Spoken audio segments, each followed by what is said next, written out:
Before this message gets started, I want to announce that on December 15th of this year, Liberty Church is going to have its very first meet and greet, which is a great way to get to know your community and get to know the people inside your church, especially with this being a media church. You know, there's not a whole lot of in-person interaction, and plus this is going to be a great week of worship for our church, considering that the Jesus 20 event is literally taking place the very next day. I would highly encourage you guys to go to that event because I believe that the Holy Spirit will be heavy in that place. And if you've never been baptized in the Holy Spirit before, it is an experience like never before. It's truly amazing. So please come by to Pisa Italian Pizza. The address is going to be in the description, so if you want to add that to your calendar, we are going to be meeting up at 12 p.m. Eastern Standard Time. So, like I say, please come through and we're going to have a blast. Now, let's go ahead and get into this message. So what I'm about to say, I've been sitting on for a while. I hope you guys will listen. Because there's no way I could have guessed this would have come so fast. In April, I was told by God that Enmity would be rapid within communities, within parties. And I'm not talking Republican Party versus Democratic Party. I'm talking Democrat versus Democrat, Republican against Republican, independent against independent, community against community. Think about what that says, right? There's a whole bunch of communities out there, and they're going to bicker amongst themselves as well. We've only seen the beginning of these riots. We've only seen the beginning of the protests. We've only seen the beginning of the chaos. It's going to get a lot worse.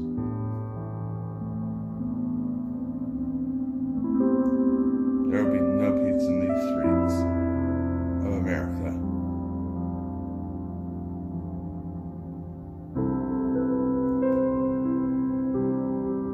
But don't fear. Don't be fearful. Because God's in control.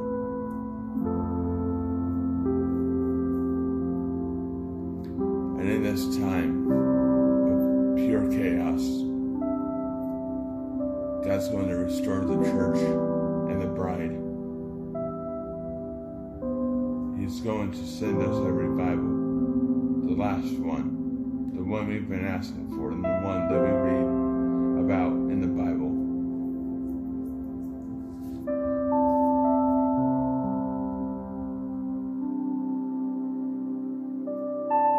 So restoration will be coming for the church and the bride. And at the same time, God's going to be making fertile the ground in America. I almost would wonder if it's the same around the world. It's going to make fertile ground. So when all this chaos comes to a point where it's starting to ease up and it's starting to draw back, that fertile ground that God planted and made fertile himself, it's going to bring sprouts of life. When I say sprouts of life, I'm talking about people who never knew Jesus, people who never came to God, people who never went to church, people who were atheists, who were scientists and didn't believe in God because they God believe in facts and they don't believe in the Bible. There's going to be a vast awakening. And people are going to wake up. Trump's going to be reelected. And the church is going to be so flooded with new believers, new people, new brothers and sisters of the church, new people of the bride that never were before. And even if they were, they never were truly. Even those who said they were Christians, and no disrespect, they weren't. They were not Christians. Even they will truly come to know Jesus. But there will be those who deny Jesus. There will be those that deny God. God is going to speak, and the entire world is going to hear his voice. And when I think of that, I don't know if we ever read in the Bible in any place where God has spoken and the entire world has heard him. It's just, I know one thing, this world has been in a great disaster. It's been a mess. And God, being the Father that he is and seeing everything, he knows more so than we do. So he's going to speak. And the entire world's going to hear him. He's going to say everything that is displeasing to him, or with the church that's pleasing him.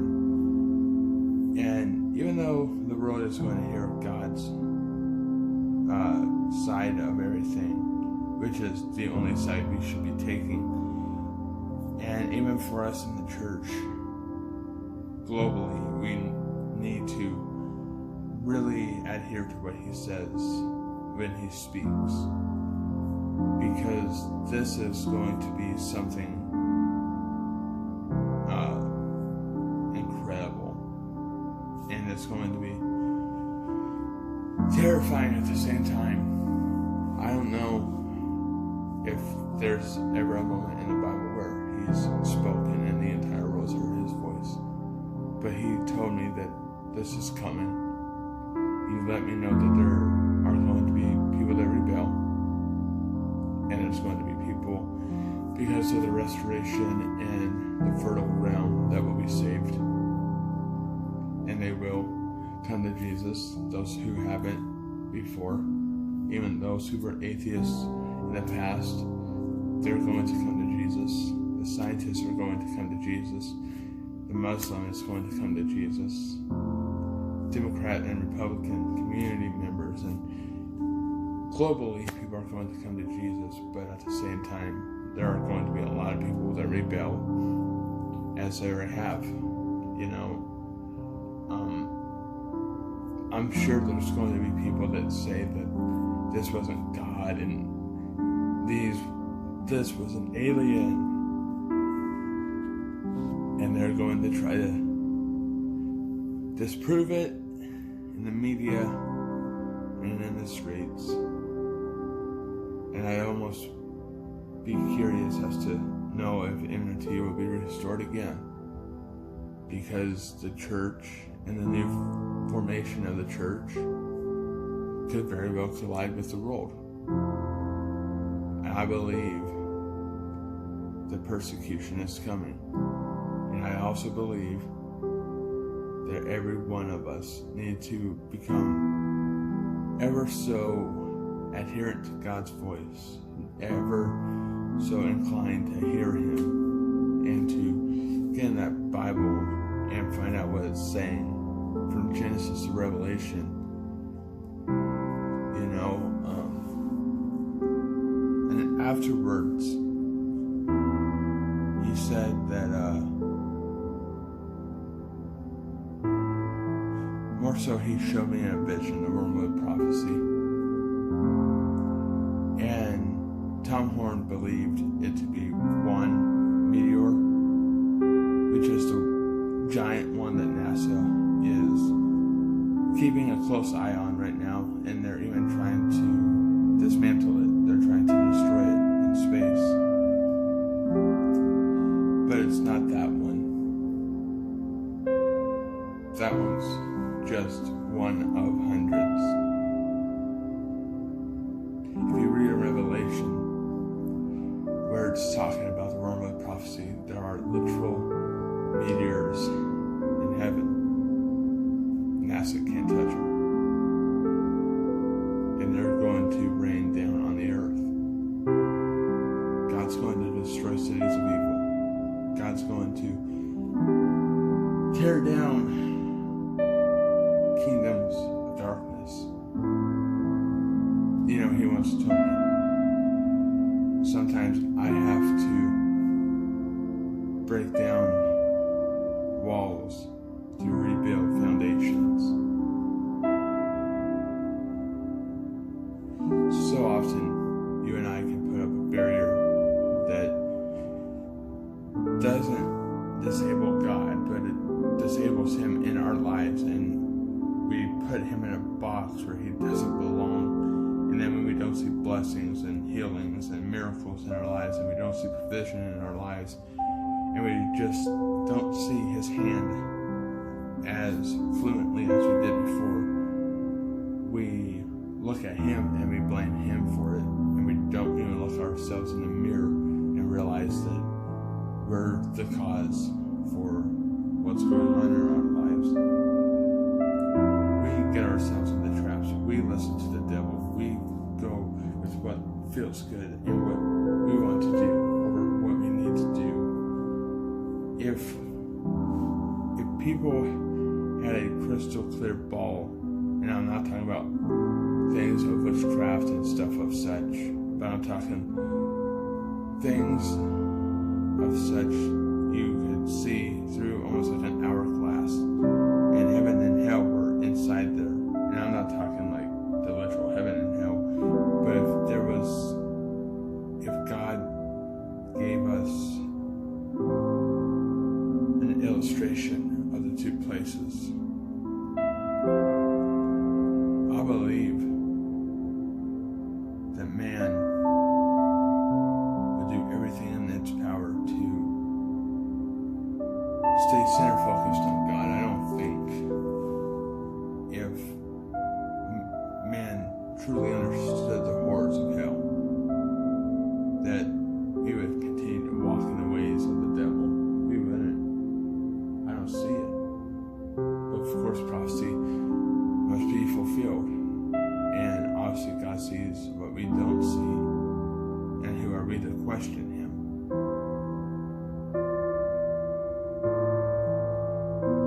I know the Bible outlines a lot of heaven and hell, but I'm talking like in the sense of a clear-cut image of both places. And I'm talking like true images, snapshots of heaven and hell. And people realize that these places are real. Would they continue to live for the world, or would they live for God at all costs, even if it meant death to them? Would they become martyrs for God over hating God and rebuking God? I don't know. I don't have that answer. I wish I did. But I'm not the author of salvation, and I'm not the author of the world. I didn't create the world. I didn't create the Bible. I'm not God. So I have no place in trying to figure out how to save everyone. I can only do what God has authorized me to do, and that's preach the gospel.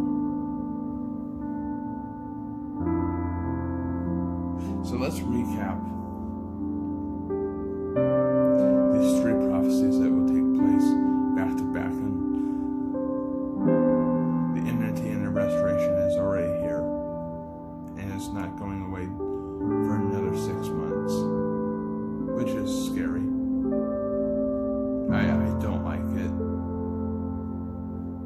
the guy had to shake the road up. I'm not saying he killed George Floyd.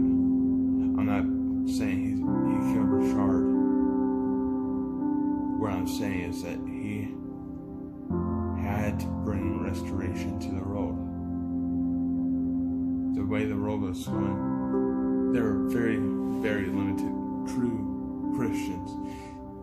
There's a ton of people that say they're Christians and they're not.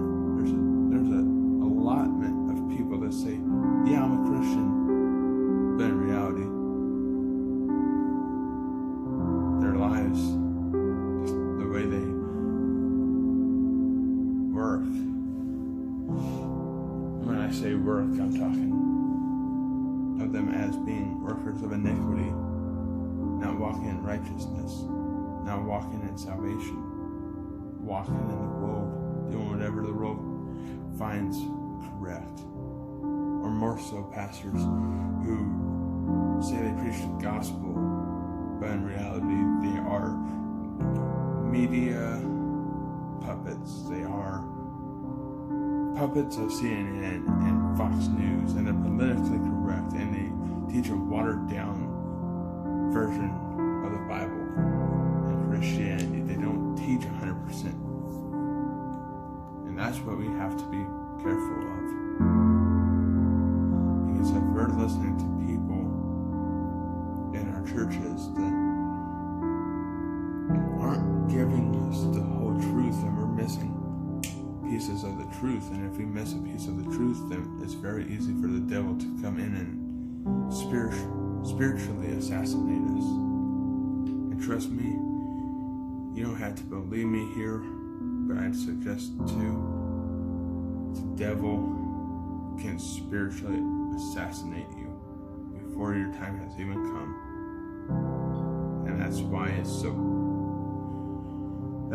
so important to keep our focus on what's at stake. It is literally heaven versus hell, and it's here and now, present in our eyes. It's present before us. It always has been. You know, at Calvary, Jesus wasn't just going through the physical. He was battling in the spirit as well. There was a lot of stuff going on that hill. He was in agony in the physical, yeah. But you understand, he took on all the sin of man. Every last sin, every sickness, all pain. Just the lashes alone that he took would have killed a regular man. Just what he bore by being flogged would have killed anyone. But it didn't kill him. You know what killed Jesus? The rejection of his Father. When his Father looked away. That's what killed Jesus. It wasn't what the Romans did. It was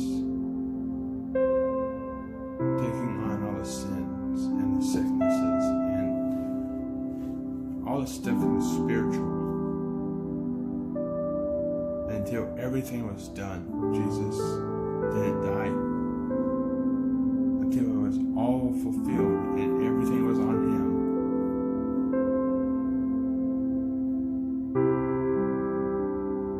He didn't die. You understand on that cross he had polio? You understand on that cross he had the coronavirus, pneumonia, cancer? Do you understand that? He had every disease, every virus, every sickness, every sin, the rejection of his Father.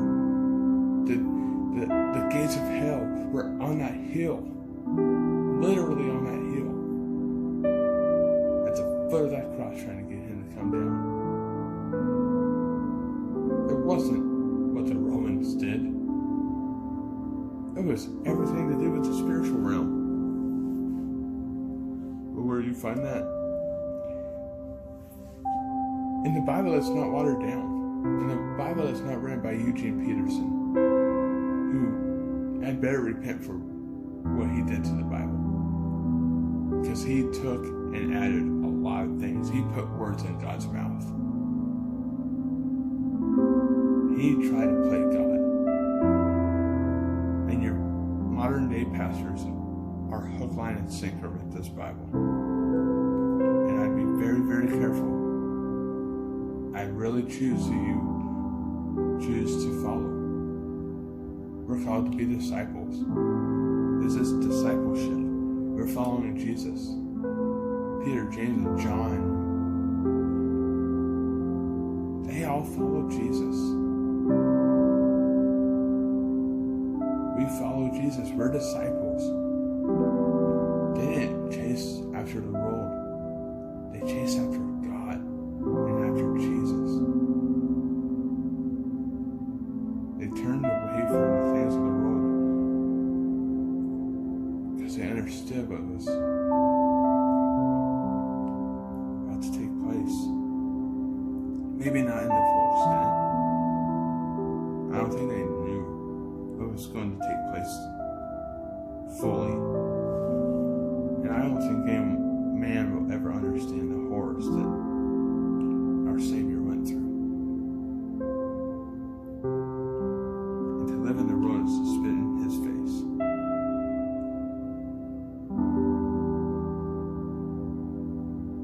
To live in the world is to tell him you don't need him.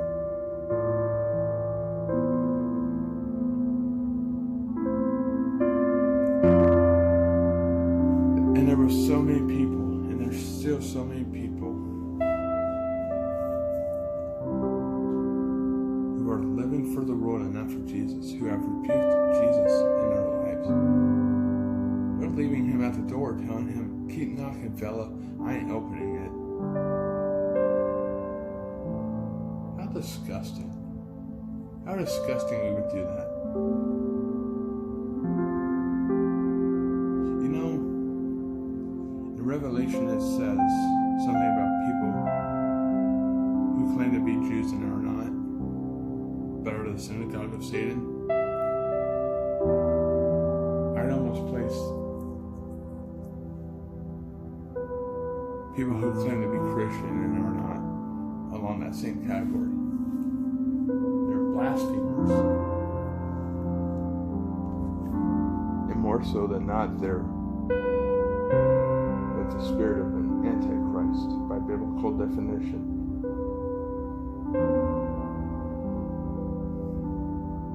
This world couldn't have kept going the way it was going. Something had to happen. We knew something was coming. The direction that this world was going was just rancid. Absolutely rancid. And we expected God to just watch that? He's the same yesterday, today, and forever. When are we going to believe the Bible for what it says and not just think of just skimming through the Bible to find what we want to hear versus what we need to hear? You need the entire Bible. You don't get to cherry pick it and say you believe in Jesus. Jesus is the Bible. In the beginning was the Word, and the Word was with God, and the Word was God. When are we going to believe Jesus? When are we going to say, God, I don't care what this costs me. I'm following you because what would come from me not following you is far worse than the horrors of this earth.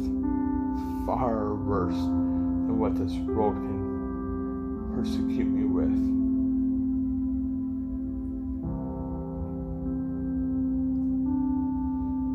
So let's recap. First, you have the enmity in America throughout the world and the restoration in the church. In the fertile ground, which will be plentiful of fruit afterwards.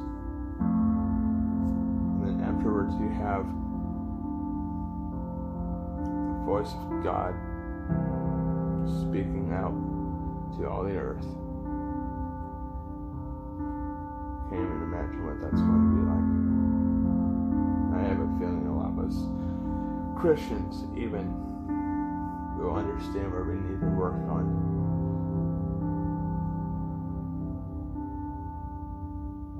And then the Wormwood Prophecy.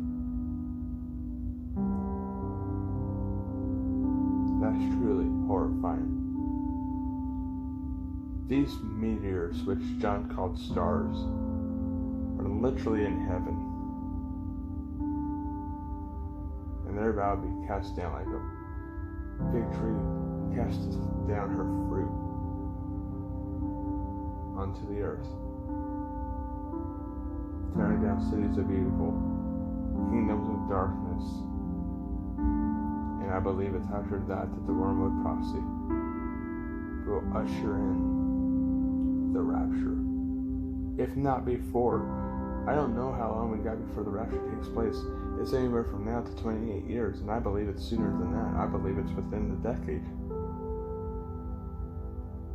But again, I'm not going to put words in God's mouth. If He gave me the word to give you, I'd give it to you. I'd let you know. But no man knows the day nor the hour, not even the Son, but the Father. He does.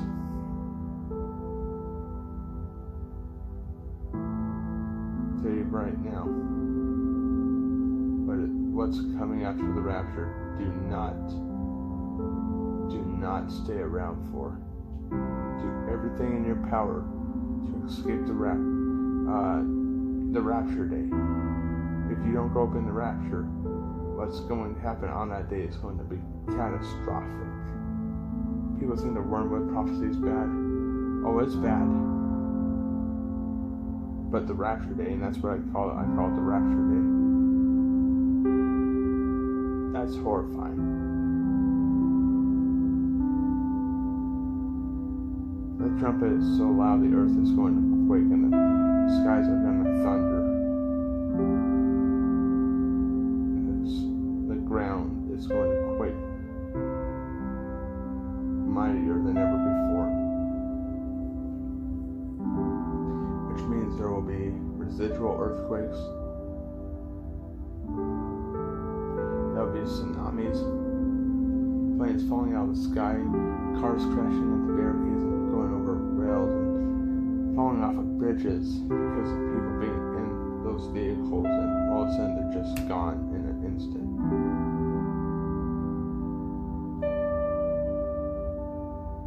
I don't know about you, but I want to get close to Jesus now so I don't have to find Him in the tribulation. Because I don't want to go through the tribulation. I want to go to heaven when the rapture comes. I'm going. I refuse to stay. And if we don't make our bed with God, we're going to lie in hell.